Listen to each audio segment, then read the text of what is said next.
I have extremely precious news for everyone. If I'm very quiet, I can hear my cat breathing while she sleeps. She's she's very cute. Today, this is like revolutionary, everyone. I was sitting and doing my work, and she came over and she sat on my lap, and that usually does not happen because she hates me. But today she sat on my lap. So, a day of joy and celebration for all. And when I say all, I mean me.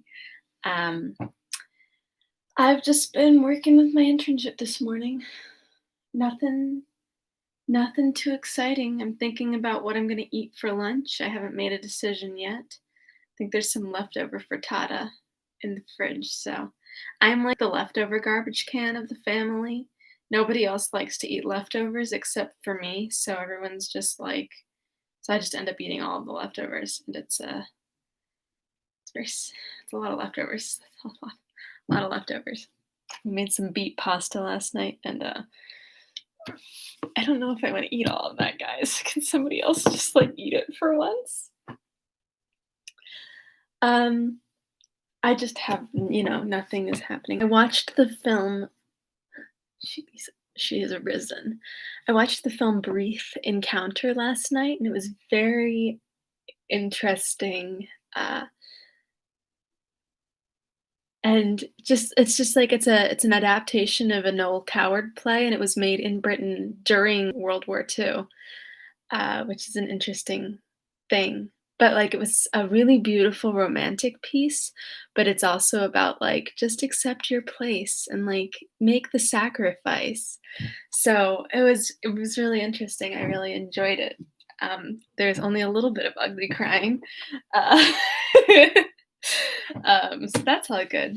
But now I can get into the book recap. What happened yesterday? So yesterday, Heathcliff finally gets a chance to come talk to Kathy, and he's been like, "I don't believe you. She's gonna get better." As soon as he sees her, he's like, "Oh shit, she is not gonna get better. Like this is the end for her." So they talk together, and I think they embrace and they kiss for the first time. I think, and Nellie's watching the whole thing because that is who she is. Um, so they have this terse, and she's like, "Don't leave me, don't leave me." Like, "I literally have to go. Your husband's coming, and he said he'll like kill me if I'm caught with you." And she's like, "Don't leave me, don't leave me." And so eventually he leaves, and that night she gives birth and then she dies. And so then Nellie has to go out and be like, "Heathcliff, she died." And he is, of course, distraught by this. He already knows, and he gives like, "Oh my god, Sean, welcome home." um, we're only at volume 2. Like Kathy just kicked it, and we're right here. um, but wow, we have a lot of people today. This is very exciting. Oh, somebody dropped off as soon as I said that. Uh, I love this. It's a reunion. It's just been me and Shiv going back and forth about Wuthering Heights.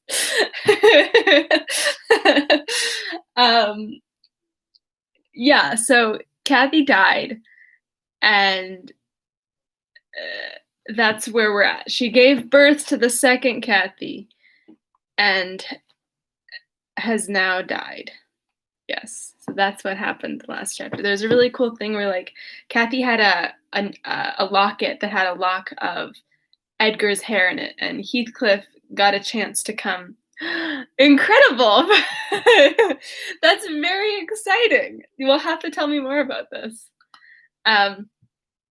But so Heathcliff took Edgar's hair out, tossed it on the floor, and put his own hair in. And then Nellie saw that, and so she put Edgar's hair back in and twisted them together, which is I really like.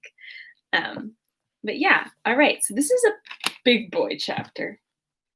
Let's see how big the boy is. It's 9. I'll see where we are after 5.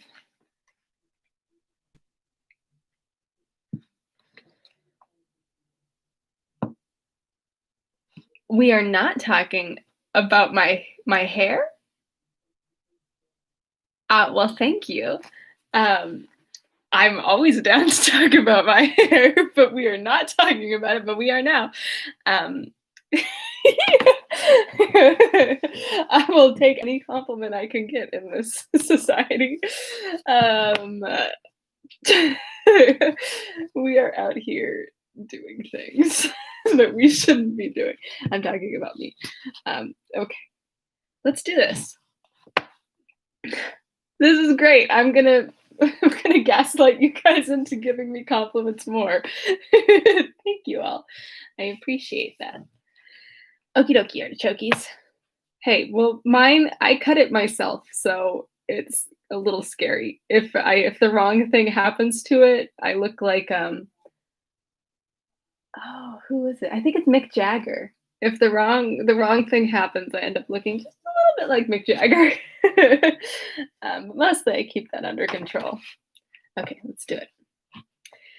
Wuthering Heights, Volume 2, Chapter 3. That Friday made the last of our fine days for a month. In the evening, the weather broke.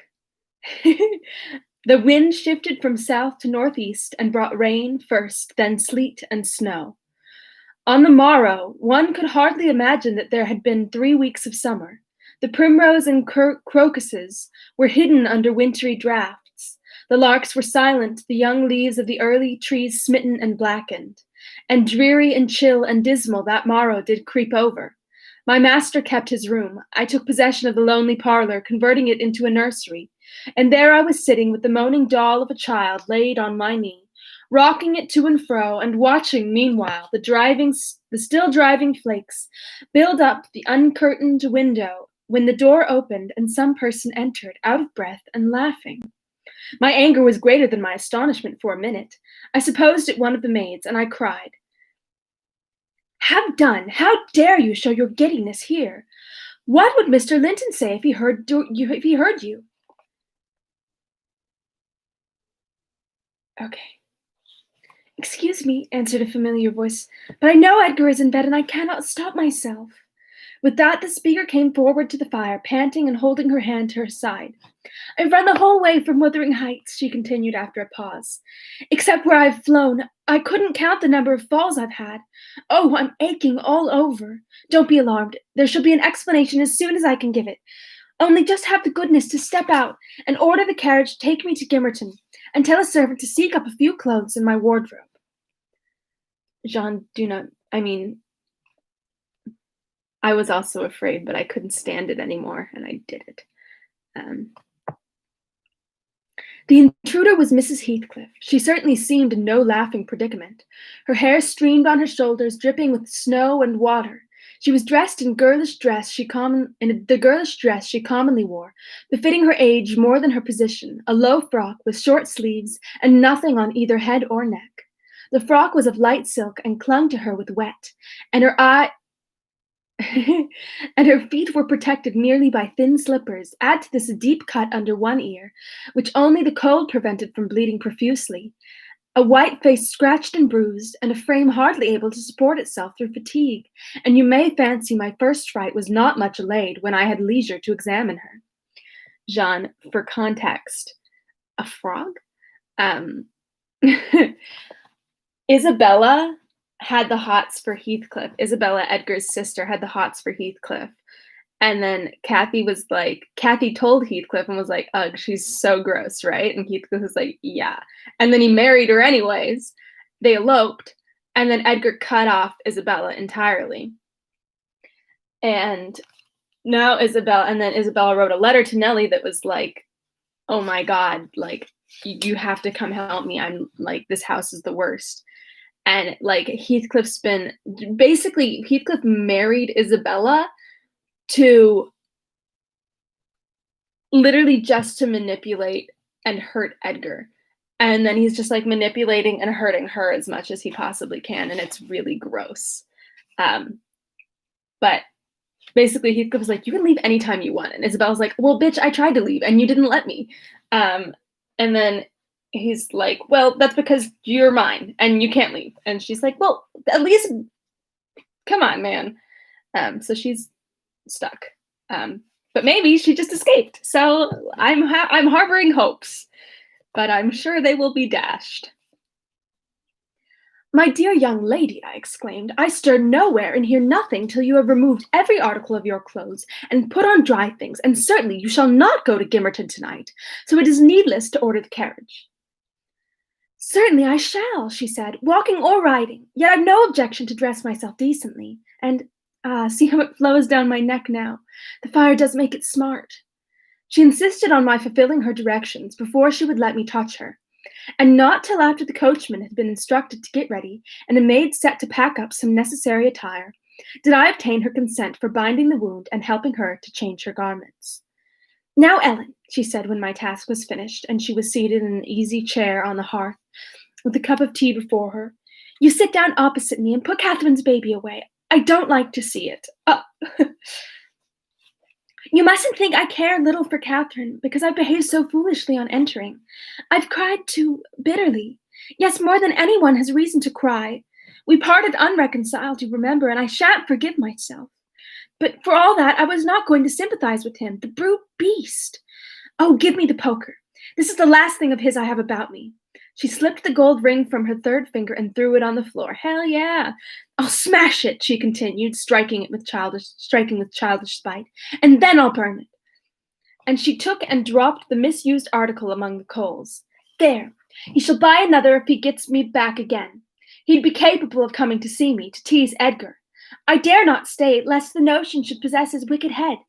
And besides, Edgar's not been kind, has he? And I won't come suing for his assistance, nor will I bring him into more trouble. Necessity compelled me to seek shelter here, though if I had not learnt he was out of the way, I'd have halted at the kitchen, washed my face, warmed myself, got you to bring what I wanted, and departed again to anywhere out of the reach of my cursed, that incarnate goblin. Ah, he was in such a fury. If he had caught me, it's a pity Earnshaw is not his match in strength. I wouldn't have run till I'd seen him all but demolished, but had Hindley been able to do it." "Well, don't talk so fast, miss," I interrupted. "You'll disorder the handkerchief I have tied round your face, and make the cut bleed again. Drink your tea and take breath and give over laughing. Laughter is sadly out of place under this roof and in your condition." "An undeniable truth," she replied. "Listen to that child. It maintains a constant wail.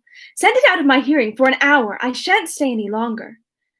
I rang the bell and committed it to a servant's care, and then I inquired what had urged her to escape from Wuthering Heights in such an unlikely plight, and where she might go, as she refused remaining with us. "I wish, no, I ought and I wish to remain," she answered, "to cheer Edgar and to take care of the baby, for two things, and because the Grange is my right home, but I tell you he wouldn't let me. Do you think he could bear to see me grow fat and merry, and could bear to think that we were tranquil and not resolve on poisoning our comfort? No, I have the satisfaction of being sure that he tests me to the point of its annoying him seriously to have me within earshot or eyesight. I notice when I enter his presence the muscles of his countenance are involuntarily distorted into an expression of hatred, partly arising from his knowledge of the good causes I have to feel that sentiment for him, and partly from original aversion. It is strong enough to make me feel pretty certain that he would not that he would not chase me over England, supposing I contrived a clear escape, and therefore I must get quite away. I've recovered from my first desire to be killed by him. I'd rather he killed himself. He has extinguished my love effectually, so I'm at my ease. I can recollect yet how I loved him, and can dimly imagine that I could still be loving him if— No, no. Even if he doted on me, the devilish nature would have revealed its existence somehow. Catherine had an awfully perverted taste to esteem him so dearly, knowing him so well. Monster! Would that he could be blotted out of creation and out of my memory. Hush, hush. He's a human being, I said. Be more charitable. There are worse men than he is yet. He's not a human being, she retorted, and he had no claim on my charity. I gave him my heart, and he took and pinched it to death and flung it back to me. People feel with their hearts, Ellen, and he has destroyed mine. I have not power to feel for him, and I would not, though he groaned from this to his dying day and wept tears of blood for Catherine. No, indeed, indeed, I wouldn't. And here Isabella began to cry, but immediately dashing the water from her lashes, she recommenced. You asked what has driven me to flight at last. I was compelled to attempt it because I had succeeded in rousing his rage above his malignity. Pulling out of the nerves with red-hot pincers. Pulling out the nerves with red-hot pincers requires more coolness than knocking on the head. He was worked up to forget the fiendish prudence he boasted of, and proceeding to murderous violence. I experienced pleasure in being able to exasperate him. The sense of pleasure woke my instinct of self-preservation. So I fairly broke free, and if I ever come into his hands again, he is welcome to a signal of revenge. What? To a signal revenge. Single revenge. Signal. Yeah. Yesterday, you know, Mr. Earnshaw should have been at the funeral. He kept himself sober for the purpose, tolerably sober, not going to bed mad at 6 o'clock and getting up drunk at 12. Good God.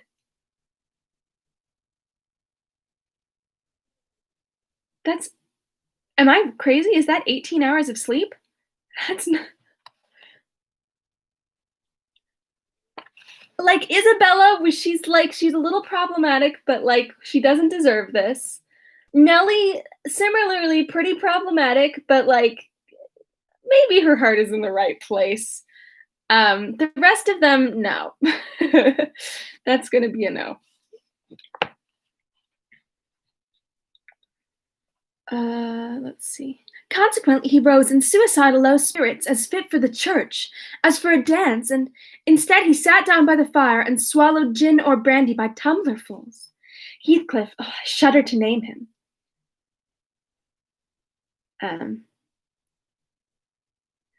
Yeah. She's just like, sometimes she's extremely rude. She's not an exceptionally kind-hearted person, but like, to be fair, she's been employed by all these people like most of her life, so.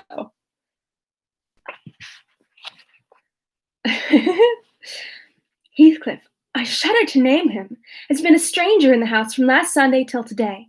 Whether the angels have fed him or his kin beneath, I cannot tell, but he has not eaten a meal with us for nearly a week. He has just come home at dawn and gone upstairs to his chamber, locking himself in, as if anybody dreamt of coveting his company. There he has continued, praying like a Methodist. Only the deity he implored is senseless dust and ashes, and God, when addressed, was curiously confounded with his own black father. What? What is that? I don't like it. After concluding these precious orisons, and they lasted generally till he grew hoarse, and his voice was strangled in his throat, he would be off again, always straight down to the Grange. I wonder Edgar did not send for a constable to give him into custody. For me, grieved as I was about Catherine, it was impossible to avoid regarding the season of deliverance from degrading oppression as a holiday. I know, right? I recovered spirits sufficient to hear Joseph's eternal lectures without weeping, and to move up and down the house less with the foot of a frightened thief than formerly. You wouldn't think that I should cry at anything Joseph could say, but he and Hareton are detestable companions. I'd rather sit with Hindley and hear his awful talk than with the little master and his staunch supporter, that odious man.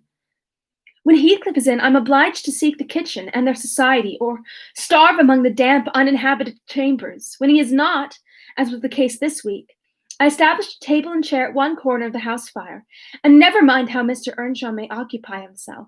And he does not interfere with my arrangements. He is quieter now than he used to be, if no one provokes him, more sullen and depressed and less furious. Joseph affirms he's sure he's an altered man, that the Lord has touched his heart, that he is saved, and he is saved so as by fire. I'm not puzzled to detect the signs of the favorable change, but it is not my business. Yester evening I sat in my nook reading some old books till late on towards 12, It seemed so dismal to go upstairs with the wild snow blowing outside and my thoughts continually retrieving to the kirkyard and the new-made grave. I dared hardly lift my eyes from the page before me, that melancholy scene so instantly usurped its place. Hindley sat opposite, his head leant on his hands, perhaps meditating on the same subject. He had ceased drinking at a point below irrationality, and had neither stirred nor spoken during 2 or 3 hours. There was no sound through the house but the moaning wind which shook the windows every now and then, the faint crackling of the coals, and the click of my snuffers as I removed at intervals the long wick of the candle. Hareton and Joseph were probably fast asleep in bed. It was very, very sad, and while I read I sighed, for it seemed as if all joy had vanished from the world, never to be restored. The doleful silence was broken at length by the sound of the kitchen latch. Heathcliff had returned from his watch earlier than usual, owing, I suppose, to the sudden storm. The entrance was fastened, and we heard him coming round to get in by the other. I rose with an irrepressible expression of what I felt on my lips, which induced my companion, who had been staring towards the door, to turn and look at me. "I'll keep him out 5 minutes," he exclaimed. "You won't object?" "No, you may keep him out the whole night for me," I answered. "Do. Put the key in the lock and draw the bolts." Earnshaw accomplished this ere his guest reached the front. He then came and brought his chair to the other side of my table, leaning over it and searching in my eyes a sympathy with the burning hate that gleamed from his. As he both looked and felt like an assassin, he couldn't exactly find that, but he discovered enough to encourage him to speak. "You and I," he said, "have each a great debt to settle with the man out yonder. If we were neither of us cowards, we might combine to discharge it. Are you as soft as your brother? Are you willing to endure to the last, and not once attempt a repayment?" "I'm weary of enduring now," I replied, "and I'll be glad of retaliation that wouldn't recoil on myself, but treachery and violence are spears pointed at both ends. They wound those who resort to them. They wound those who resort to them worse than their enemies." "Treachery and violence are a just return for treachery and violence," cried Hindley. "Mrs. Heathcliff, I'll ask you to do nothing but sit still and be dumb. Tell me now, can you? I'm sure you would have had as much pleasure as I in witnessing the conclusion of the fiend's existence. He'll be your death unless you overreach him, and he'll be my ruin. Damn the hellish villain. He knocks at the door as if he were master here already. Promise to hold your tongue, and before that clock strikes, it wants 3 minutes of 1. You're a free woman." What? He took the implements which I described to you in my letter from his breast. Oh, yeah. And he would have turned down the candle. I snatched it away, however, and seized his arm. "I'll not hold my tongue," I said. "You mustn't touch him. Let the door remain shut and be quiet." "No, I've formed my resolution, and by God I'll execute it," cried the desperate being. "I'll do you a kindness in spite of yourself and Hareton justice. And you needn't trouble your head to screen me. Catherine is gone. Nobody alive would regret me, or be ashamed though I cut my throat this minute. And it's time to make an end. I might as well have struggled with a bear or reasoned with a lunatic. The only resource left me was to run to a lattice and warn his intended victim of the fate which awaited him. Oh my, indeed. "You'd better seek shelter somewhere else tonight," I exclaimed in a rather triumphant tone. "Mr. Earnshaw has a mind to shoot you if you persist in endeavoring to enter." "You'd better open the door, he answered, addressing me by some elegant term that I don't care to repeat. "I shall not meddle in the matter," I retorted again. "Come in and get shot, if you please. I've done my duty." With that, I shut the window and returned to my place by the fire. Having too small a stock of hypocrisy at my command to pretend any anxiety for the danger that menaced him, Earnshaw swore passionately at me, affirming that I loved the villain yet, and calling me all sorts of names for the base spirit I evinced. And I, in my secret heart, and conscience never reproached me, thought what a blessing it would be for him should Heathcliff put him out of misery, and what a blessing for me should he send Heathcliff to his right abode. As I sat nursing these reflections, the casement behind me was banged onto the floor by a blow from the latter individual, and his black countenance looked blightingly through. stanchions? Hold on. Stood too close to suffer his shoulders to follow, and I smiled, exulting in my fancied security. His hair and clothes were whitened with snow, and his sharp cannibal teeth revealed a cold, and wrath gleamed through the dark. Isabella, let me in, or I'll make you repent, he gurned, as Joseph calls it. I cannot commit murder, I replied. Mr. Hindley stands sentinel with a knife and loaded pistol. Let me in by the kitchen door, he said. Hindley will be there before me, I answered, and that's a poor love of yours that cannot bear a shower of snow. We were left at peace in our beds as long as the summer moon shone, but the moment a blast of winter returns, you must run for shelter. Heathcliff, if I were you, I'd go stretch myself over her grave and die like a faithful dog. The world is surely not worth living in now, is it? You had distinctly impressed on me the idea that Catherine was the whole joy of your life. I can't imagine how you think of surviving her loss.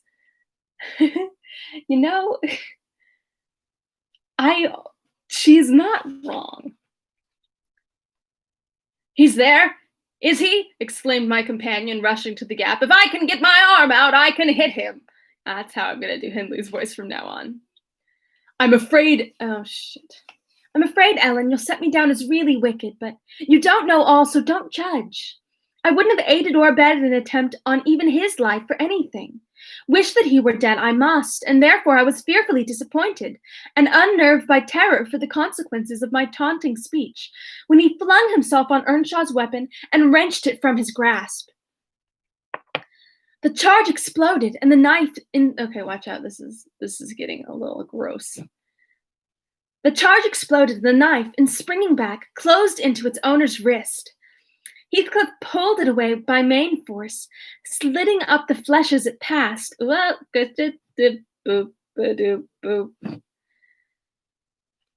And thrust it dripping into his pocket. Oh, God. He then took a stone, struck down the division between the two windows, and sprung in. His adversary had fallen senseless with excessive pain, and the flow of blood that gushed from an artery or a large vein. The ruffian kicked and trampled on him, and dashed his head repeatedly against the flags, holding me with one hand, meantime to prevent me summoning Joseph. Oh my God. He exerted preterhuman self-denial in abstaining from finishing him completely, but getting out of breath, he finally desisted and dragged the apparently inanimate body onto the settle. There he tore off the sleeves of Earnshaw's coat and bound up the wound with brutal roughness, spitting and cursing during the operation as energetically? Yeah. A waffle? As energetically as he kicked before. Being at liberty, I lost no time in seeking the old servant, who, having gathered by degrees the purport,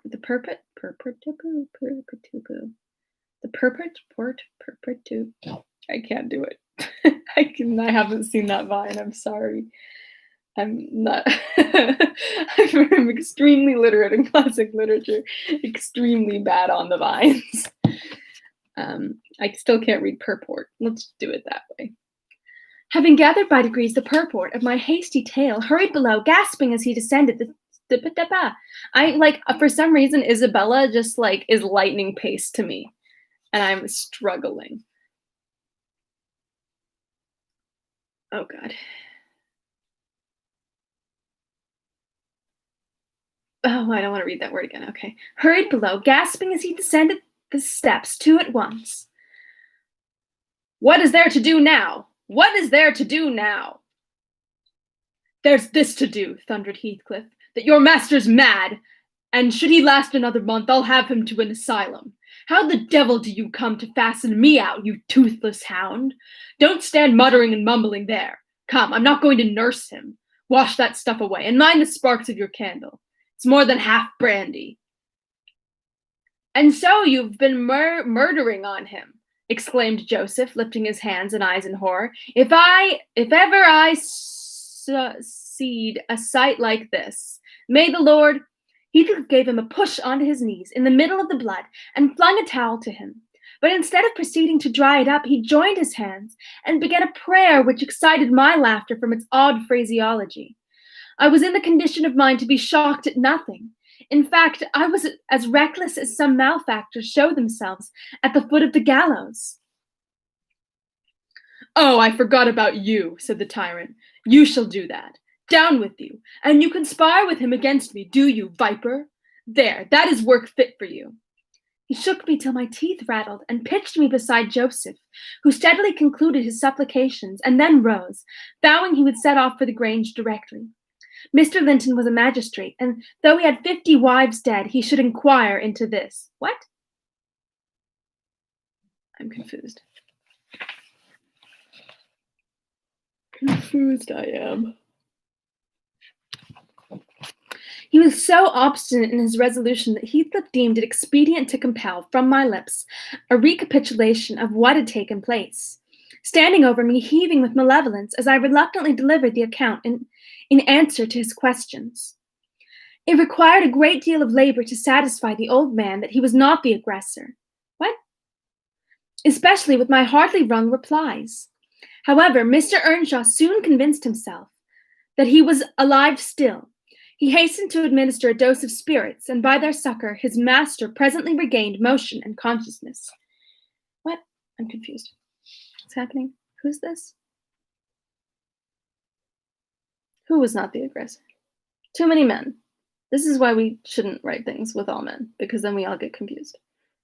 Put some woman in here. More woman. I know this would be a lot to ask for Emily.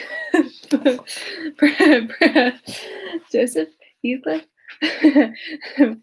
Let's just limit the men. One gender. Let's just not do that. Okay. Okay. He was so obstinate. Heathcliff deemed it expedient. Okay, Heathcliff tells her to say what happened again. Oh, okay. So Joseph's like, you started it. And Heathcliff's like, I really just wanted to come inside, and then he tried to stab me. So Heathcliff's making the self-defense argument. So that's what's going on. Okay. Heathcliff, aware that he was ignorant of the treatment received while insensible, called him deliriously intoxicated, and said he should not notice his his atrocious conduct further, but advised him to get to bed. To my joy, he left us after giving this judicious counsel, and Hindley stretched himself on the hearthstone. I departed to my own room, marveling that I had escaped so easily. This morning, when I came down about half an hour before noon, Mr. Earnshaw was sitting by the fire, deadly sick. His evil genius, almost as gaunt and ghastly, leant against the chimney. Neither appeared inclined to dine, and having his evil genius? What? Maybe that's Heathcliff. And having waited till all was cold on the table, I commenced alone. Yeah, nothing hindered me from eating heartily, and I experienced a certain sense of satisfaction and superiority at intervals.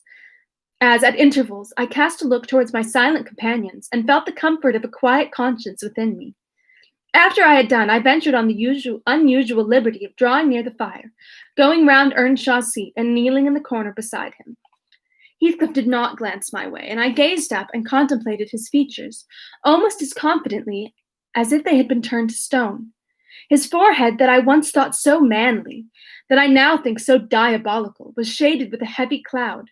His basilisk eyes were nearly quenched by sleeplessness, and weeping, perhaps, for the lashes were wet then. His lips devoid of their ferocious sneer and sealed in an expression of unspeakable sadness. Had it been another, I would have covered my face in the presence of such grief. In his case, I was gratified, and ignoble as it seems to insult a fallen enemy, I couldn't miss this chance of sticking in a dart.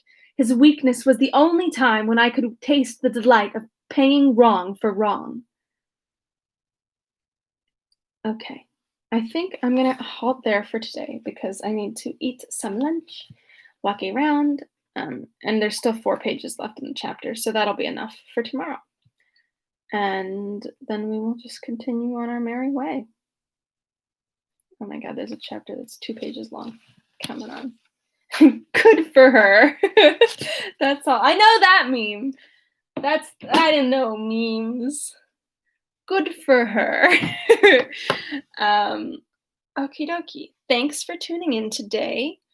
Tomorrow is Saturday, so I'll be in to have a good time with everybody. To read more. Oh, excuse me. Whew. To read more of Wuthering Heights. To have as much fun as much fun as we can have with this book. But as always, I'm very, very grateful to everyone for tuning in. It means a lot to have little virtual heads over there and little virtual comments over here. Um, yes, there's still three on the weekends, only one on Tuesdays and Fridays. Boop boop. All right. I will see you then, and I wish you the most. Ooh, I like that little emoticon. Oh, custom emojis.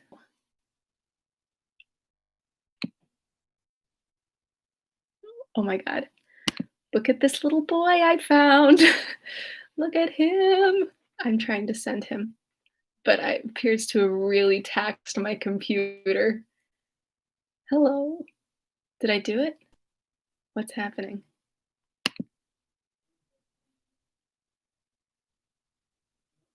I shut the whole thing down. Wow, I guess I should never try to do that again. However, oh, she's frozen.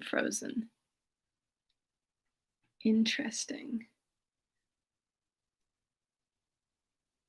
Are we back? Wow, my computer just like said that's enough of that. Please, please tone it down. I think was I frozen for a while, or were you getting me through the whole time? Because I was just like my computer was just like, don't do that again. I'm gonna I'm gonna literally go rewatch this and see what just happened. Okay, wild. I felt like I was alone for a moment, but now I feel like I'm back with human people. Okay. All right.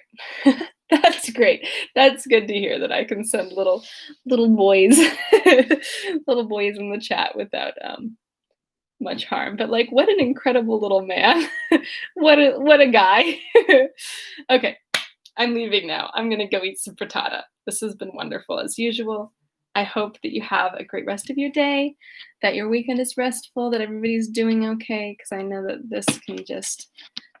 this is just a real doozy and it's just not getting better.